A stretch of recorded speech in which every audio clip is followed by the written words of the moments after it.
je vous invite à vous installer confortablement et à fermer les yeux. Vous pouvez choisir de laisser une détente agréable s'installer afin de profiter de cette séance d'hypnose pour laisser la bonne humeur s'installer elle aussi. Il arrive que lorsque le ciel devient gris, notre esprit s'embrume lui aussi. Et c'est étrange comme la météo peut jouer sur notre état intérieur profond. Parfois, quand le soleil est présent, des sourires se dessinent, et lorsque la pluie arrive, ces mêmes sourires ne sont plus. Et si finalement, nous pouvions changer notre perception des choses? Parce qu'après tout, la pluie peut avoir des avantages, ne pensez-vous pas? Au lieu de se dire que la pluie vient nous miner le moral, on pourrait se dire qu'au contraire, elle vient nous laver des émotions et des pensées présentes en nous. On pourrait la voir comme une douche à émotions. On pourrait la considérer comme un moment nous incitant à faire une pause pour prendre du temps pour soi. Et je ne sais pas ce que vous pourriez intégrer dans votre vie, de la joie, du bonheur, du plaisir, de la plénitude. Ce que je sais, c'est qu'une partie de vous pourrait regarder le soleil haut dans le ciel et une autre pourrait observer la pluie. D'ailleurs, lorsque la pluie rencontre le soleil, un arc-en-ciel apparaît.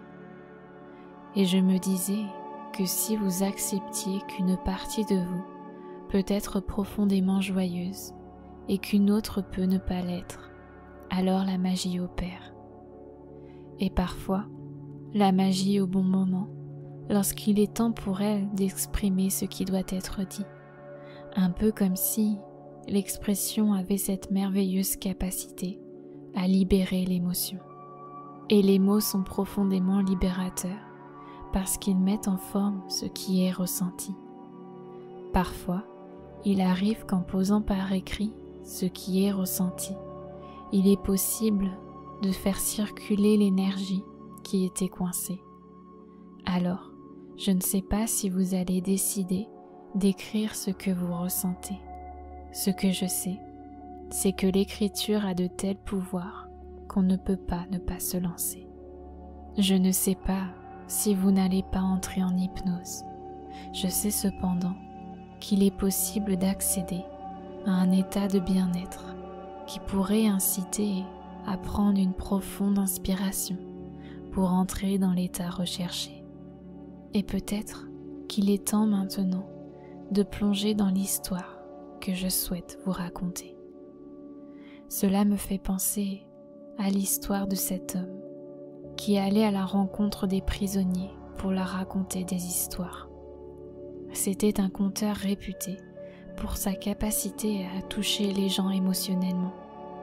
C'est drôle parce que chaque personne qui entendait ces histoires avait cette impression qu'un message lui était destiné. Certains étaient interpellés par la tournure que les phrases prenaient. C'est comme si le conteur avait lu leur propre histoire pour l'intégrer dans l'histoire qu'il racontait. On appelait cet homme le magicien des mots-clés.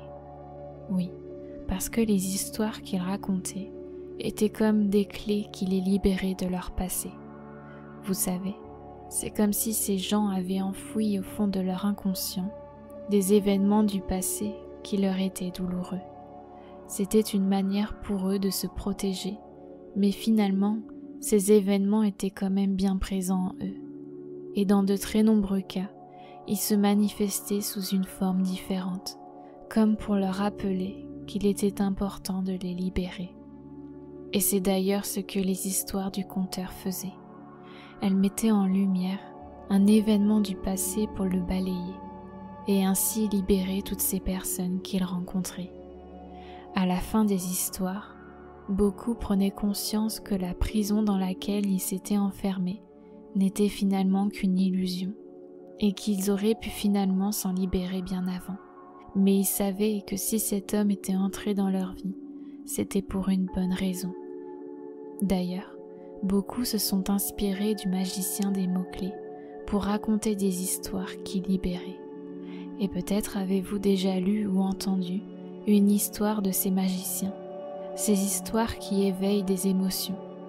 Parfois on ne sait pas pourquoi, en les entendant on se met à pleurer, mais l'inconscient lui sait que c'est le moment parfait pour mettre en place le processus de libération. Et je me disais que votre inconscient, lui, pourrait enclencher ce processus de libération. Parfois, on ne sait pas pourquoi on ne se sent pas bien. C'est comme si un voile s'était déposé, nous empêchant de voir la lumière qui nous entoure. D'ailleurs, je vous laisse imaginer que vous enlevez ce voile devant vos yeux. Vous le jetez à la poubelle, car il est inutile maintenant. Vous pouvez désormais voir la vie clairement. Vous pouvez observer sa face lumineuse. Car je ne sais pas si vous savez, mais la vie a deux facettes, une sombre et une lumineuse. Nous avons tous la capacité à choisir quelle face regarder. Et je me disais que vous pourriez choisir de regarder la face lumineuse de la vie. C'est très souvent celle qui nous guide vers de nouveaux horizons. C'est très souvent celle qui nous montre le chemin à suivre. Et je me disais que vous aimeriez peut-être prendre le chemin du bonheur. Imaginez que dans les prochains jours, ce regard lumineux que vous portez sur la vie vous guide vers un inattendu heureux. Imaginez le bonheur que cela ferait que de voir votre vie s'organiser pour votre bonheur. Et d'ici quelques instants, la séance va prendre fin pour laisser place au nouveau départ. Je ne sais pas quel cadeau votre vie vous a préparé. Ce que je sais, c'est qu'ils vous rendront heureux. Pour accueillir ces cadeaux qui vous attendent, vous allez pouvoir réunir toutes les parties de vous, revenir ici et maintenant, et profiter du bonheur qui vous attend en rouvrant les yeux maintenant.